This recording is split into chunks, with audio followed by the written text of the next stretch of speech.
Delhi police इन दिनों बड़े पैमाने पर घुसपैठियों के खिलाफ मुहिम चला रही है और इसी सिलसिले में दिल्ली में ऑपरेशन घुसपैठ जारी है।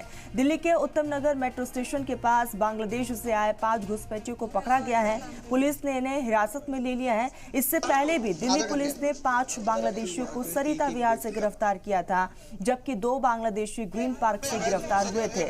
आपको बताते चलिए कि इन दिनों दिल्ली पुलिस बड़े पैमाने पर दिल्ली में गैर कानूनी घुसपैठियों के खिलाफ मुहिम चला रही है। इसी दौरान गैर कानूनी तौर पर रह रहे बांग्लादेशी पकड़े जा रहे हैं। तो लगातार यहां पर पहचान पत्र की तलाश दिल्ली पुलिस की तरफ से की जा रही है। तमाम दस्तावेजों को खंगाला जा रहा है और अब तक कई लोगों को गिरफ्तार किया जा चुका है और लगातार ये मुहिम जो है दिल्ली सरकार की लगातार देखने को मिल रही है और इसी कड़ी में इस बड़ी कार्रवाई को अंजाम दिया गया है। घुसपैठियों के खिलाफ ये मुहिम जारी है और इसी सिलसिले में दिल्ली में ऑपरेशन घुसपैठ जारी है। आपको बताते चले कि दिल्ली के उत्तम नगर मेट्रो स्टेशन के पास बांग्लादेश से आए 5 घुसपैठियों को पकड़ा गया। पुलिस ने इन्हें हिरासत में लिया है। लगातार इन सभी से पूछताछ की जा रही है और अब तक कई घुसपैठियों को बांग्लादेश डिपोर्ट भी किया गया है।